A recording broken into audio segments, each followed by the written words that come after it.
Subscribe करें और bell दबाएं ताकि कोई खबर रह न जाए।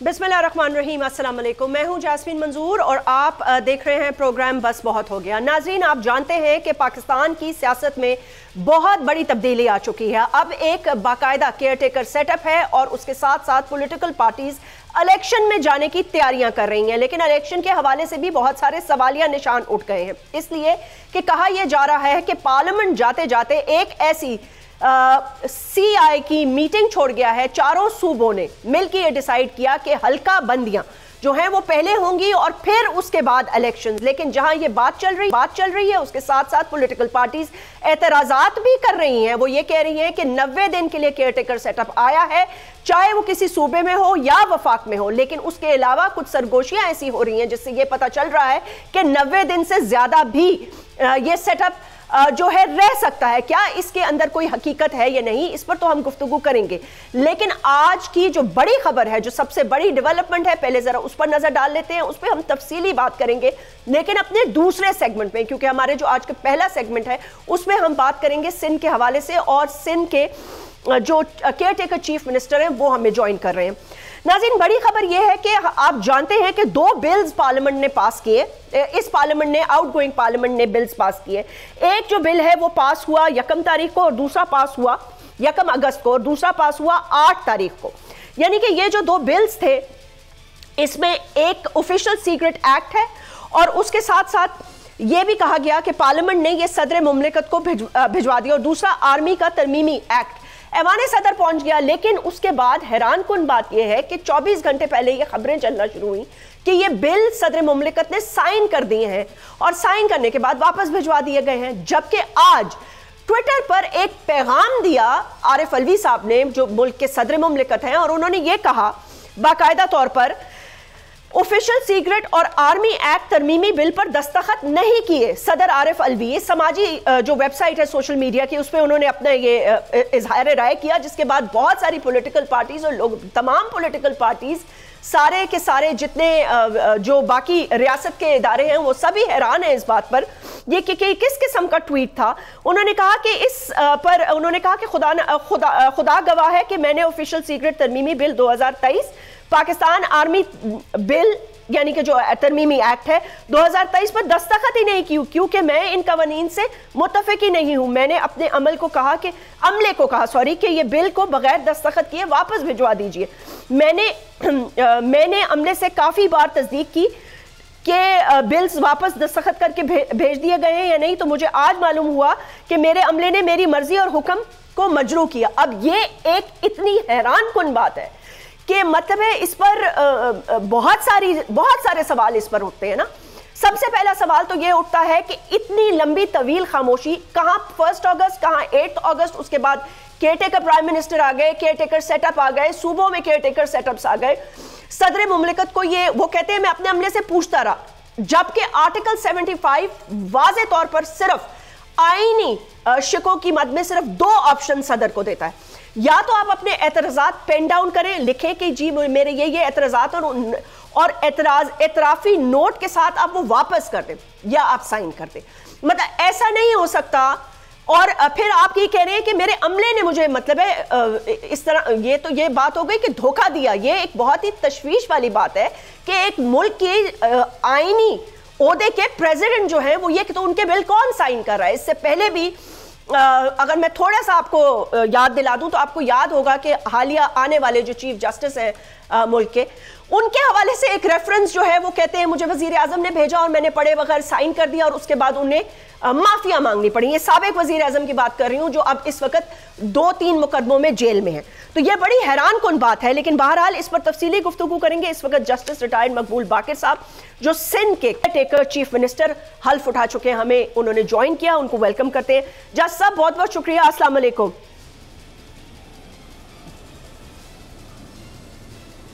वालेकुम सलाम, शुक्रिया आपका।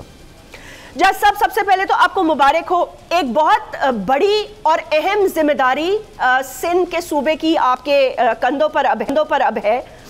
इलेक्शंस के हवाले से 2-3 बातें अब चल निकली हैं। एक तरफ इलेक्शन कमीशन ये कह रहा है कि हल्का बंदियां पहले, लेकिन उसके साथ साथ पार्लियामेंट ने एक मुश्तरका करारदाद पास की थी और एक बिल भी कहा था कि तौहीन पार्लियामेंट नहीं हो सकता। तो पार्लियामेंट की इस इलेक्शन की जो 90 दिन का जो टाइम पीरियड है, क्या इलेक्शन कमीशन उसे आगे कर सकता है? जबकि कुछ लोग ये कह रहे हैं कि शायद कुछ सियासी जमातें इसे सुप्रीम कोर्ट में चैलेंज करें। आपकी कानूनी राय और as a caretaker chief minister क्या राय होगी?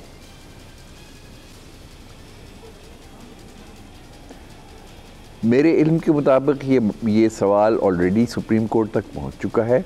Let the supreme court decide, क्योंकि अभी अगर सब जुडिस हो गया है मामला तो इस पे कमेंट करना बेहतर नहीं है इस वक्त, कबल अज़ वक्त हो जाएगा। अच्छा जज साहब, ठीक है, मैं इस बात से आपकी एग्री करती हूँ कि आप जिस मनसब पे हैं उस पे आपको शायद आप इस पे कमेंट ना करें इस तरह तफसीली तौर पर, लेकिन जो आपका अपना एक कानून उसकी मैंने जी उसको मैंने आपको बताया ना, वजह आपके सामने पेश की कि क्योंकि मामला सब जुडिस गालिबन हो गया है तो बेहतर है हम ज़रा तवक्कुफ से काम ले लें, थोड़ा तहम्मुल कर लें, मामला सामने आ जाएंगे। बहरहाल जो भी हो वो ऐन आइन और कानून के मुताबिक हो, और यकीनन कोई भी चीज़ मावराए कानून नहीं होनी चाहिए, ना ही किसी भी सूझबूझ वाले आदमी के लिए काबिल कबूल होगी। अच्छा जज साहब, ये बताइएगा कि मैं अगर ये पूछूं कि सिंध के केयर टेकर चीफ मिनिस्टर के तौर पर आपके पास सबसे बड़े चैलेंजेस क्या हैं इस वक्त, इस माहौल में जब सियासी कशीदगी भी बहुत ज़्यादा है और आपके मेरे ख्याल से आई थिंक ये वाले जो इलेक्शंस होंगे पाकिस्तान के, इस पर ना सिर्फ पाकिस्तानियों की बल्कि पूरी दुनिया की एक नज़र होगी। एंड जो पॉलिटिकल सिनेरियो एंड टर्मोइल इस वक्त मौजूद है मुल्क में वो आपके सामने है। इसको देखते हुए आपकी प्रायोरिटीज क्या होंगी? जी देखें, यकीनी तौर पे इलेक्शंस इंतहाई सेंसिटिव और हसास मामला होता है, ख़ास तौर पे थर्ड वर्ल्ड कंट्रीज़ में। हमारे यहाँ जिस तरह आपने फरमाया शदीद पोलराइजेशन भी है और मुख्तलिफ कॉन्ट्रोवर्सीज़ भी हैं, तो एहतियात इलेक्शन के मामले में इंतहाई एहतियात की ज़रूरत होगी। बहरहाल इलेक्शन की तारीख़ का तयन इलेक्शन कराना इलेक्शन कमीशन की ज़िम्मेदारी है, लेकिन केयर टेकर गवर्नमेंट को भी इस हवाले से केयर टेकर गवर्नमेंट का भी एक अहम रोल है। Care taker government election commission को इलेक्शन कराने में मुकम्मल ताउन फराहम करने की ज़िम्मेदार है और पाबंद है। तो और जहाँ तक एतमाद की फ़िज़ा है, यकीनन उसको पुख्ता करने के लिए, उसको बढ़ावा देने के लिए गवर्नमेंट जो कुछ कर सकती है वो करना चाहिए। लॉ एंड ऑर्डर के लिए जो हो सकता है वो हम इंशाल्लाह करेंगे, और यही यकीनी कोशिश रहेगी हमारी कि लोगों का एतमाद जो है उसको बहाल करें, उसको बढ़ा सकें और किसी को इस इलेक्शन पे उंगलियां उठाने का मौका ना फराहम हो। कोशिश बहरहाल यही होगी।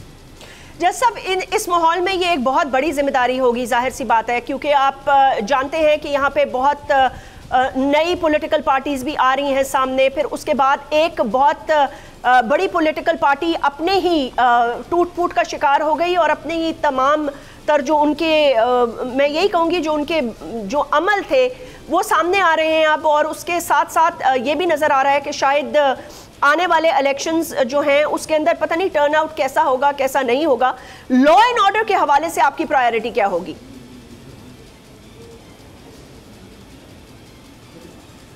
यकीनन लॉ एंड ऑर्डर एक टॉप प्रायोरिटी है और ओवरऑल सिक्योरिटी को इम्प्रूव करना पड़ेगा। ये यकीनी बनाया जाएगा कि इलेक्शन के हवाले से अगर इलेक्शन रैलीज़ होती हैं, जल्द से जुलूस होते हैं, उनमें भी अमन बरकरार रहे और इलेक्शन डे पे भी पोलिंग स्टेशन और उसकी सराउंडिंग में भी कोई इंतशार या कोई बदअमनी ना हो। ये तो यकीनी बनाना होगा। ये मैं समझता हूँ बहुत ही मरकज़ी काम होगा केयर टेकर गवर्नमेंट का। अच्छा जज साहब, केयर टेकर गवर्नमेंट की और क्या रिस्पॉन्सिबिलिटीज़ होती हैं?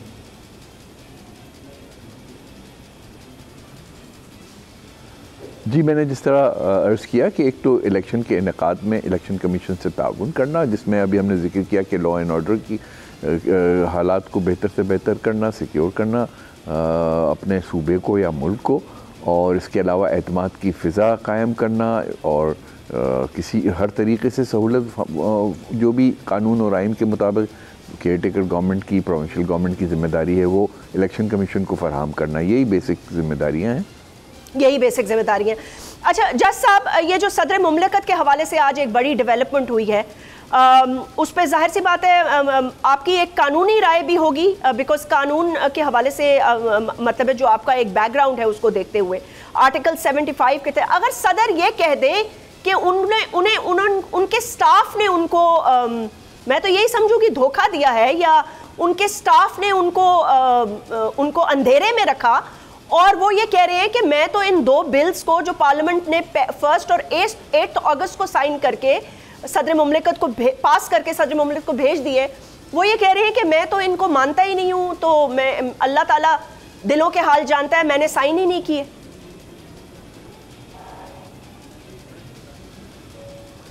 मैं अर्ज़ करूँ ये तो बेइंतहा सीरियस और सेंसिटिव एलिगेशंस हैं, और गालिबन अगर ऐसा हुआ है तो सदर साहब को तो इसका फौरी नोटिस लेना चाहिए था और ये बात पब्लिक करनी चाहिए थी, इनको प्रोटेस्ट करना चाहिए था। और क्योंकि वो फरमा रहे हैं कि उनके अपने अमले ने बकौल उनको धोखा दिया, तो फौरी तौर पे एक इंटरनल इंक्वायरी इनिशिएट करनी चाहिए थी, जिसका जिक्र मैंने कहीं नहीं सुना। और खुदा न खास्ता वाक़तन अगर ऐसा हुआ है तो ये तो बहुत ज़बरदस्त संगीन सूरत हाल है और एक बड़े क्राइसिस को जन्म लेगा और मुल्क के लिए बड़ा शर्मिंदगी का बायस होगा दीगर असरात के अलावा। लेकिन मेरी ये बिल्कुल समझ में नहीं आता कि इतने तवील अरसे तक ना सिर्फ सदर खामोश रहे, उन्होंने किसी किस्म की इंक्वायरी भी नहीं इनिशिएट की। और एक और जो जहन में आती है बात कि ऐसा कोई क्यों करेगा, अगर सदर साहब एग्री ना करते तो वो एक तो अपने नोट के साथ डिसएग्रीमेंट अपना एक्सप्रेस करके वापस कर सकते थे, और उसके बाद दोबारा इनके पास अगर आता है असेंबली से अप्रूव होके या किसी किस्म के अमेंडमेंट के बाद, तो फिर ये कि अगर फिर भी वो एक मखसूस मुद्दत में ना करते तो बाय डिफ़ॉल्ट ये बिल कानून की शक्ल इख्तियार कर जाता। तो मेरे ख़्याल से इस किस्म की अहमकाना और इस कदर बेहुदा हरकत करने की शायद किसी को ज़रूरत नहीं थी। बहरहाल हक़ाइक़ सामने आ जाएंगे, इंक्वायरी होगी। अगर सदर साहब ने खुद इंक्वायरी इनिशिएट नहीं की तो मैं समझता हूँ गवर्नमेंट की जिम्मेदारी है, और मुमकिन है कोर्ट भी इस चीज़ का नोटिस ले ले तो मामला ज़रा सामने खुल के आ जाएंगे, उसकी हकीकत भी, और जो सदर साहब फरमा रहे हैं उसका अगर खुदा न खास्ता ये दुरुस्त है तो उसका भी एंडोर्समेंट हो जाएगा, और फिर उसके अपने रिपरकशंस होंगे और उसकी अपनी इम्प्लीकेशंस होंगे। जी अच्छा जज साहब, मुझे समझ में नहीं आ रही कि मतलब है आपने बहुत इसको अच्छे तरीके से आपने एलैबोरेट भी किया और आपने बड़े पेचीदा पॉइंट्स को भी उजागर किया कि पहले आप इंक्वायरी इनिशिएट करते या और पहले फिर 27 घंटे तक खामोशी रही, फिर उन्होंने ये कहा कि मुझे तो टेलीविज़न से ये पता चला और मैं बार बार अपने अमले से पूछता रहा कि भाई आपने ये मेरे बिल्स वापस कर दिए हैं नहीं कर दिए, लेकिन ये तो थर्ड ऑप्शन है। आईनी तौर पर तो उनके पास ये ऑप्शन नहीं है कि वो ज़बानी कलामी किसी से बात करें। फिर समाजी वेबसाइट पर यानी कि ट्विटर पर अगर आप ऐसी बात करते हैं तो इसकी आप जी मतलब पूरी दुनिया के सामने पाकिस्तान और पाकिस्तान के एक आईनी रोल का मतलब क्या मजाक ही बन गया होगा, मुझे तो लगता है। बिल्कुल। और अगर देखिए ना, ये तो सदर मुंसब का जो रोल है, जो उनका मकाम है, जो मर्तबा है, वो बहुत बड़ा मर्तबा है और ये एक बहुत अहम आईनी ओहदा है, और इसको तो इस तरह आप फॉर ग्रांटेड लेके और इस अंदाज से बातचीत नहीं हो सकती। जिस तरह मैंने पहले अर्ज़ किया था कि अगर ऐसा हुआ है, जो कि मतलब बिल्कुल समझ में नहीं आ रही बात, ऐसा हुआ है तो सबसे पहले तो इनको इंक्वायरी कम से कम इंटरनल इंक्वायरी करनी चाहिए थी और इसका बड़ा सीरियस नोट लेना चाहिए था, और इस पर बाकायदा एक प्रेस दीगर कार्रवाई के बाद एक प्रेस नोट इनको फौरी वजाहत करनी चाहिए थी और उसमें कतन देर नहीं लगानी चाहिए थी, क्योंकि जिस तरह ये बड़े सीरियस बिल्स हैं, इनके अपने असरात हैं, और फिर ये कि मुल्क जो है उसका एक ठट्टा और मजाक बन जाएगा, तो ये तो सदर मुमलिकत को तो इसका पूरा एहसास होगा गालिबन। मुझे नहीं पता कि क्या मजबूरी थी, किस चीज़ ने उनको रोका, अगर वाक़तन ये सब कुछ हुआ था। जज साहब, वैसे ये क्या मजाक है कि पाकिस्तान के दो बड़े ओहदे यानी कि एक बड़ा ओहदा तो अब सदर मुमलिकत, इस तरह की बात नहीं होती। पॉलिटिकल पार्टीज ये कह रही हैं कि अगर मतलब आप क्या कहना चाह रहे हैं कि आपके नीचे अमला खुद साइन कर रहा है, और ये देखें बड़ी हसास बात है क्योंकि सदर मुमलिकत की पोस्ट ऐसी होती है कि आपके साथ एक प्रिंसिपल सेक्रेटरी होता है, आपके साथ काफी सारे और 3-4 आपके ऐसे स्टाफ के लोग होते हैं जो सारे सिविलियन भी नहीं होते। तो मुझे नहीं पता कि वो क्या इंडिकेट करना चाह रहे हैं, बट इस पे तो I think president of Pakistan के ऑफिस की खुद इंक्वायरी होनी चाहिए। देखिए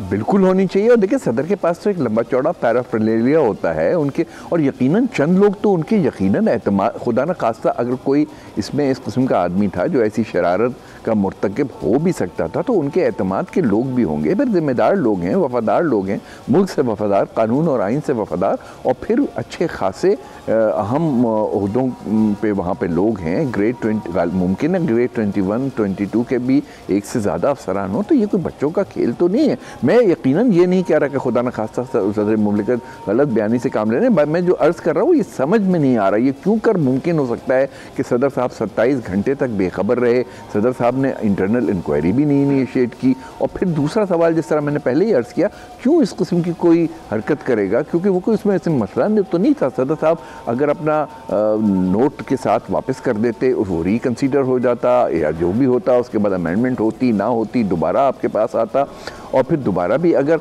आप ना करते तो एक मुद्दत के बाद वो ऑटोमेटिक लॉ बन जाता। तो किसी को इतनी अहमकाना और गिरी हुई हरकत करने की तो कतई ज़रूरत नहीं थी। मैं नहीं समझता कि कोई ऐसा करेगा।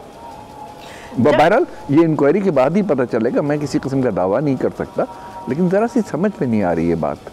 ये बिल्कुल आप ठीक कह रहे हैं जज साहब, ये किसी को भी समझ में नहीं आ रही। इतनी ही हैरानकुन बात है कि एक मतलब है एक इतने बड़े रिस्पॉन्सिबल मुल्क के सदर मुमलिकत जो सुप्रीम कमांडर भी हो, वो ट्विटर के ज़रिए अपनी राय देना चाहें और कहें कि जी मैं तो इन बिल से एग्री भी नहीं करता था। बहरहाल लेट्स सी के कमिंग डेज में क्या होता है। Wishing you all the best sir for joining us in this segment. नाज़रीन, हम caretaker chief minister Sindh justice retired Maqbool Baqi साहब से गुफ्तगू कर रहे थे, और अभी एक छोटा सा वक्फा लेंगे और वक्फे के बाद इस पर गुफ्तगू जारी रहेगी।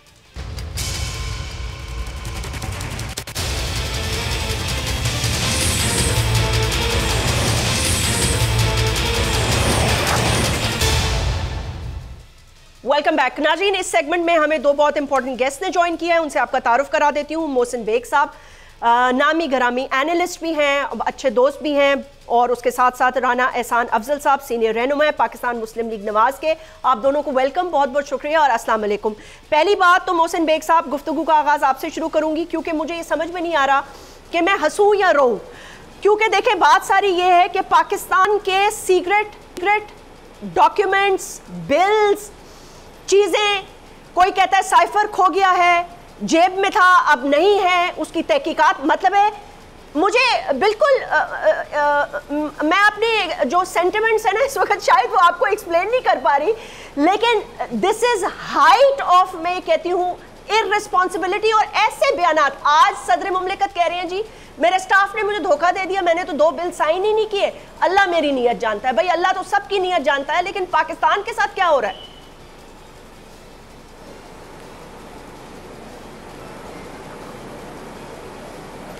बहुत शुक्रिया यास्मीन। इसमें ना रोने की ज़रूरत है ना कुछ मातम करने की ज़रूरत है। चीज़ें हमारी रियासत के अंदर बिखर रही हैं और ऐसे लोगों को ऐसे ओहदों पे बैठा दिया जाए जो कि ओहदे की बेतौकीरी करते हों।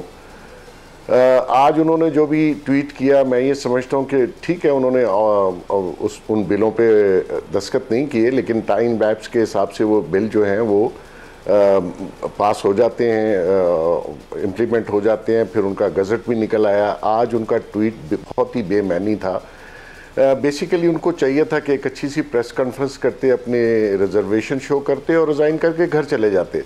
अब वो बैठे भी हुए हैं। उन्होंने जो कुछ माजी में किया, जिस तरीके से बिल और जिस तरीके से इमरान खान को आइन को जो है वो वायलेट किया, वो भी माजी का हिस्सा है और हिस्ट्री का हिस्सा है। तो आज ये ट्वीट करके अपनी आप को क्लियर करना अपनी पार्टी के जो रहनुमाओं के साथ, मैं ये समझता हूँ कि ये धोखा वो किसी और को नहीं दे रहे, और इस ओहदे की तौहीन भी उन्होंने की। और ओवरऑल पाकिस्तान जो है वो ऐसी रियासत नहीं है कि जिसमें चीज़ें इस तरीके से हो जाएं और सदर पाकिस्तान को ये कहना पड़े कि जी मुझे तो पता ही नहीं है बिल कैसे चले। कि भाई आपको कैसे नहीं पता? बिल पड़े हुए थे, टाइम लैप्स होता है, आप 10-15 दिन में दस्तखत नहीं करते, वो इम्प्लीमेंट हो जाते हैं। और फिर गजट भी चला गया, और आज आपने मतलब पूरे मीडिया में इसका शोर था कि बिल पास हो गए, गजट छप गया, आज आपने एक ट्वीट दाग दी और फिर उसके बाद आपने एक नई कंट्रोवर्सी, और पूरा ओवरऑल आप देखिए पाकिस्तान के इंटरनेशनल लेवल पे भी जग हसाई हुई कि यार सदर पाकिस्तान, और ये जो तासर दे रहे हैं कि जी रियासत के शायद अदारे इन्वॉल्व होंगे जिन्होंने ज़ोर ज़बरदस्ती ये करवा लिया, ऐसा नहीं है। रियासती अदारे इस तरीके का काम नहीं करते जैसे ये तासर देने की कोशिश कर रहे हैं। तो मैं समझता हूँ कि इनको रिज़ाइन दे के घर जाना चाहिए। आप एक पॉलिटिकल वर्कर थे, आपको एक ओहदे पे बिठा दिया गया, आपने मुसलसल इस ओहदे की बेतौकीरी की, और जब भी आपसे कोई इंटरनेशनल या नेशनल लेवल का इशू आया आप उसमें बिल्कुल वन साइडेड होकर बैठे रहे। तो ऐसे हालात में आपने एक नया कंट्रोवर्सी खोल के आपने मुल्क को ही डैमेज किया है, रियासत को डैमेज किया है, ये इनके ओहदे के मुनासिब नहीं था।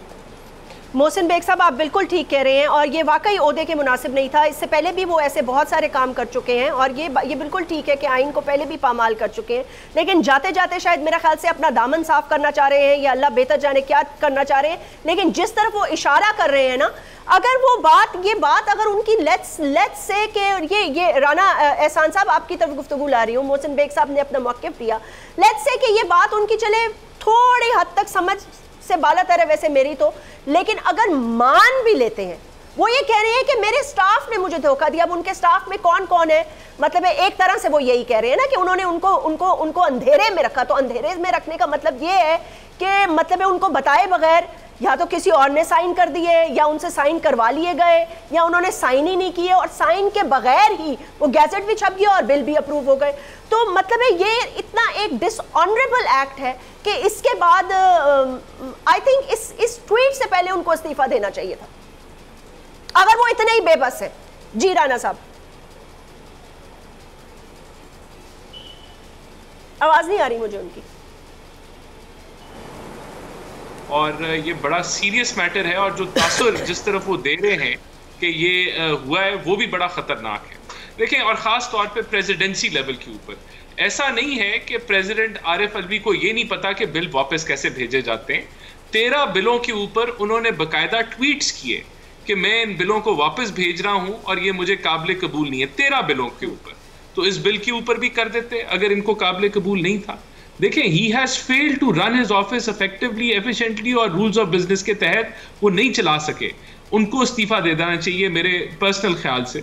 लेकिन दूसरी बात यह है कि अगर आपने उनको वापस किया है तो वो वर्बली तो आप वापस नहीं कर सकते ना, आपने कोई उस पर ऑब्जेक्शन लगाना है और वो इन राइटिंग होगा, वर्बल नहीं होगा। तो पहली तो बात ये कि अगर कोई ऑब्जेक्शंस उन्होंने लगाए जो कि इन रिटन फॉर्म थे, तो वो भी फिर अब सामने आने चाहिए कि वो क्या ऑब्जेक्शंस थे और वो फाइल वर्क किधर है, वो कहाँ पड़ी है फाइल जिसके ऊपर उनके ऑब्जेक्शंस हुए, उन्होंने साइन किया और कहा भाई ये इन ऑब्जेक्शंस के तहत आप बिल को वापस कर दे, वैसे तो आप बिल वापस नहीं कर सकते। तो ये वो सारे मामलात हैं जिनके ऊपर उनको पहले तो खुद इंक्वायरी, बिल्कुल खुद इंक्वायरी वो कर सकते हैं। इसके जब उनका अपना दफ्तर है वो खुद इंक्वायरी होल्ड कर सकते हैं, लोगों को जो रिस्पॉन्सिबल हैं उनको वो पकड़ सकते हैं, उन तक पहुंच सकते हैं। लेकिन मैं समझता हूं कि ये एक बहुत ही गैर जिम्मेदारी के साथ उन्होंने ये ट्वीट किया और जो तासुर दिया वो बहुत ही डैमेजिंग है। और मैं नहीं मान सकता कि जहां 13 बिल उन्होंने बाकायदा तौर पे ट्वीट करके वापस किए तो इस पे भी ट्वीट कर देते तो ये मसला ना होता। तो ये मेरे लिए ये बात ये हजम नहीं मैं कर सकता। तो आपको क्या लगता है राना साहब, what is he trying to say actually? नहीं, वो अपनी जान छुड़ा रहे हैं, वो जान छुड़ा रहे हैं। उन्होंने यानी कि एक बिल वापस करने का एक तरीका है, एक प्रोसीजर है, उसके भी रूल्स ऑफ बिजनेस हैं। क्या वो फॉलो हुए? अगर वो फॉलो हुए और वो डॉक्यूमेंटेड हैं तो फिर तो चले, वो उनकी बात में कोई दम होगा और उसकी इंक्वायरी वो पहले कर लेते। लेकिन अगर वो जुबानी कलामी वो ये चीजें कह रहे हैं और उसका कोई प्रूफ वो नहीं दे सकते तो इसका मतलब है वो झूठ बोल रहे हैं, पूरी कौम से झूठ बोल रहे हैं। अब ये जरूर है कि प्रेसिडेंट के पास इम्यूनिटी है कि आप उसके ऊपर कोई कार्रवाई नहीं कर सकते, क्योंकि मेरे ख्याल से प्रेसिडेंट के पास कॉन्स्टिट्यूशनल इम्यूनिटी होती है। लेकिन जब उनका वक्त खत्म होता है तो मैं तो समझता हूं इस पे उन पे कार्रवाई होनी चाहिए। अगर वो नई डॉक्यूमेंटेशन साबित कर सकते कि एग्जिस्ट करती है बिल को वापस करने। अच्छा मोहसिन बेग साहब, इसी से रिलेटेड एक और क्वेश्चन मैं आपकी तरफ लेके आ रही हूँ। मुझे बिल्कुल ये समझ में नहीं आ रही एक document former prime minister of Pakistan जो अब जेल में है, उन्होंने अपने जेब से लहराया और निकाल के पूरी दुनिया को कहा कि ये वो साइफर है जिसके तहत सब कुछ खत्म कर दिया गया। साइफर के हवाले से बड़ी लंबी गुफ्तगू चलती रही। अब उस पर एक केस चल रहा है और केस की ज़ाहिर बुनियादी तफ्तीश भी हो रही है, पूछगछ भी हो रही है। शाह महमूद कुरैशी साहब को भी उठाया गया है, उनसे भी पूछगछ हो रही है, क्योंकि उन्होंने तो ये कहा था कि मुझे अच्छी तरह याद है एक शो में उन्होंने कहा था सिर्फ हमारे पास एविडेंस नहीं बल्कि हमारे पास ऑडियोज भी, वीडियोज भी मौजूद, ऑडियोज भी मौजूद है। अच्छा, अब ये क्या मामला है? साइफर कैसे गुम गया? कहते हैं साइफर गुम गया।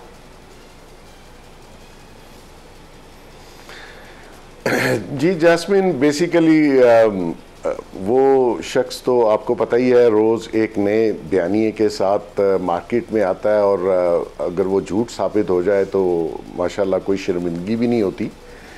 तो उन्होंने पहले दिन से झूठ बोला साइफर के ऊपर, और एक ऐसा बयानिया कौम के सामने रख दिया जिसको कुछ लोगों ने हकीकत मानना शुरू किया, और उसके बाद एक पूरी कैंपेन चली, जलसे जुलूस हुए, हम कोई ग़ुलाम हैं, वो हो गया, एब्सोल्युटली नॉट हो गया।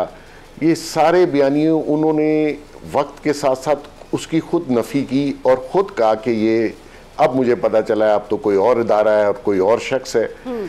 बेसिकली उनका टारगेट जो था वो एवेंचुअली हमारे रियासत की फ़ौज थी और उसको डैमेज करना था, और वो मुसलसल लगे हुए थे उसके ऊपर। अब वो जो डॉक्यूमेंट्स था साइफर, वो कैसे गुम हुआ, उसकी वजह से हमारे जो डिप्लोमेटिक रिलेशंस थे पूरी दुनिया के साथ, या जो हमारे फॉरेन ऑफिस की सीक्रेसी है, जिस तरीके से वो साइफर्स को अनकोड करते हैं, और उसकी ये एक बहुत ही डीपली एक प्रोसीजर है जिसमें आम आदमी इन्वॉल्व नहीं होता।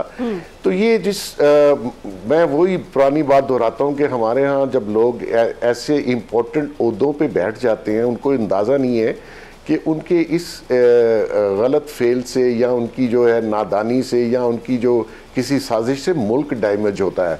आप देखिए, साइफर ने पूरी दुनिया को हिला के रख दिया। 10 बार अमेरिकन ने क्लैरिफाई किया, ये मानने के लिए तैयार नहीं थे, और जब वो माने तो फिर अपनी एक लॉबिंग फर्म भी हायर कर ली, और अपने रिलेशनशिप जो है वो दोबारा से शुरू करने की कोशिश की कि नहीं अमेरिका नहीं था।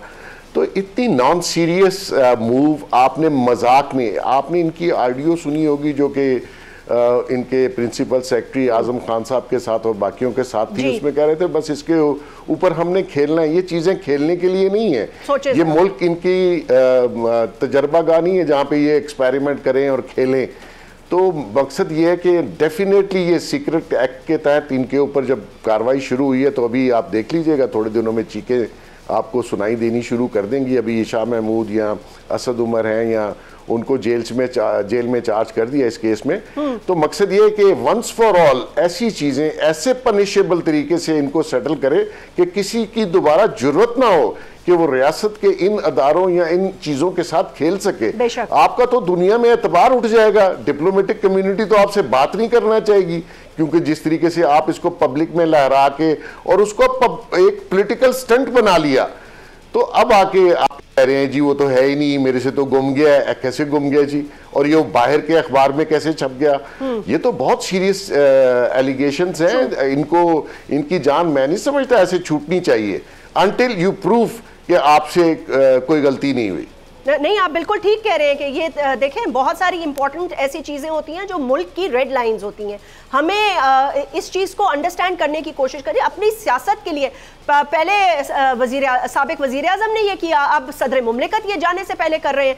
राना साहब, आपको याद होगा कि बहुत सारे तहरीके इंसाफ के जो साथी थे वो उन्होंने यानी कि आपस के जो साथी थे उन्होंने हर प्लेटफॉर्म पे ये बात की हुई है, हर जगह को, कि हमने तो जी चीफ जस्टिस को भी भिजवा दिया है साइफर। आपको याद होगा ये उन्होंने कहा है कि हमने तो एक seal copy chief justice of Pakistan को भी भिजवा दी है।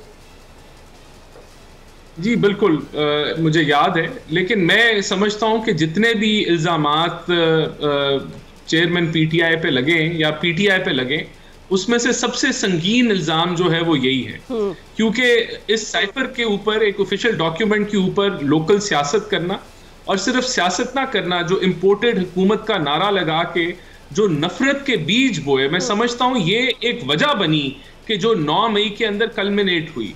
ये जो बिल्डअप था, जो मीर जाफर, मीर सादिक के जो नारे लगे, ये सारा कुछ इसी बेसिस के ऊपर बिल्डअप हुआ और ये फ्रॉड था। ये झूठ था। और फिर अवाम को गुमराह इस बेसिस पे किया गया कि साइफर तो मौजूद है, तो बिल्कुल साइफर मौजूद है, रोज साइफर आते भी होंगे जाते भी होंगे, लेकिन उसके ऊपर जो प्रोपेगेंडा बनाया गया वो इस मुल्क के लिए खतरनाक है और उसको आज भी ये कौम भुगत रही है। जो पोलराइजेशन है, जो एक दूसरे के साथ जो एक एक्सट्रीम पे जो लोग खड़े हो गए हैं बयानिए लेके, जो नफरत के साथ, जो तकसीम के साथ के मुल्क गुजर रहा है, वो ये बुनियाद बना। तो मैं समझता हूं कि अब ये चीजें अनवाइंड हो रही हैं और बिल्कुल ठीक डायरेक्शन में हो रही हैं ये, और मुझे उम्मीद है कि ये दरवाजा जो है कि ऑफिशियल डॉक्यूमेंट्स के ऊपर झूठे बयानिए बनाने, फिर इसके बाद जब ये किसी कंक्लूजन पे पहुंचेगा ये दरवाजा बंद हो जाएगा और दोबारा इस तरह की चीजें जो हैं वो नहीं की जाएंगी। बेशक, और इसको बहुत सीरियसली लेना भी चाहिए। इस तरह नहीं हो सकता कि बयानिया बनाएं और उसके बाद ये है कि आप उससे आप मुकर भी जाएं। कमर ज़मान कायरा साहब हमारे साथ मौजूद हैं, बहुत ही सीनियर रहनुमा पाकिस्तान पीपल्स पार्टी के, एक बहुत ही अहम रुकन है। कायरा साहब अस्सलाम वालेकुम। जी वालेकुम अस्सलाम। कायरा साहब ये सदर मुमलिकत की ट्वीट देखी आपने?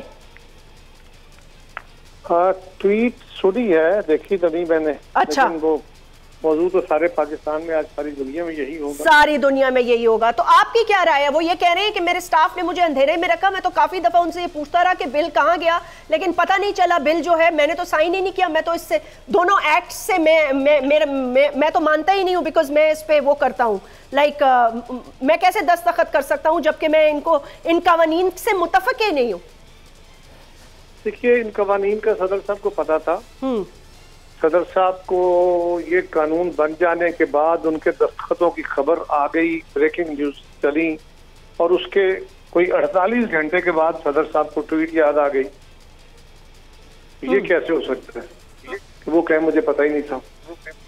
48 घंटे पता नहीं चला कि क्या हुआ है।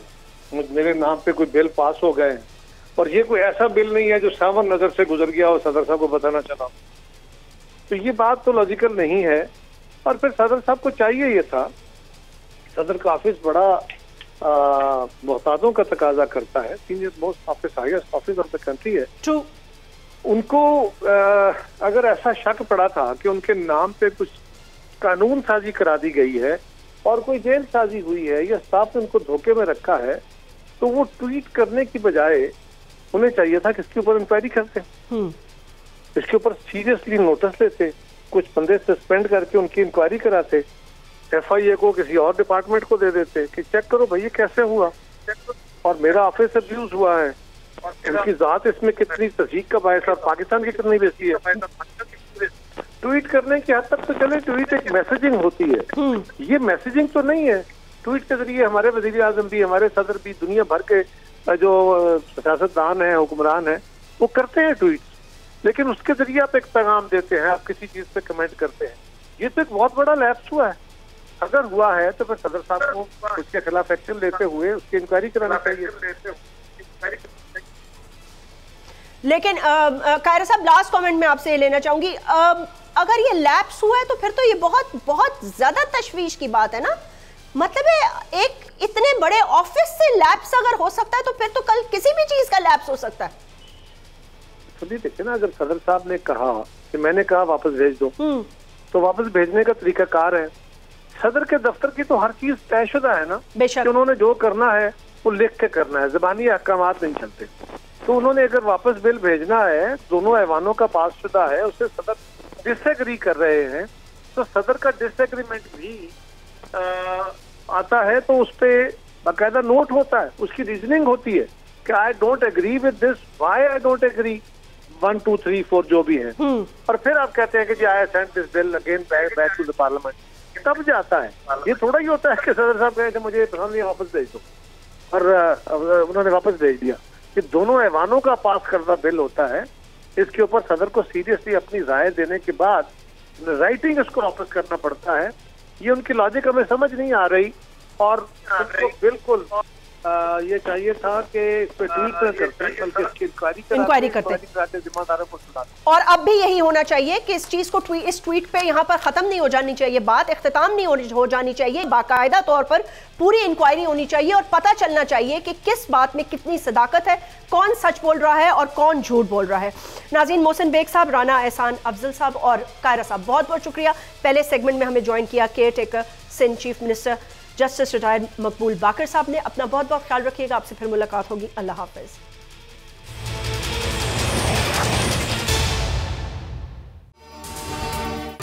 अगर ये वीडियो आपको पसंद आई है तो इस चैनल को सब्सक्राइब करें और बेल आइकन को क्लिक करें। आप लोग इस मुल्क पाकिस्तान में आजाद हैं। सहाफती उसूलों पर कारबंद बोल न्यूज ने रखी रिवायत बरकरार। बोल न्यूज की जानिब से देखने वालों को यौम आजादी की बेहद मुबारकबाद। मुल्क भर से जश्न आजादी की तकरीबात बोल ने दिखाई अपनी स्क्रीन पर। पाकिस्तान के 76वें यौम आजादी का जश्न बोल ने सुनाई पाकिस्तान जिंदाबाद के नारों की गूंज।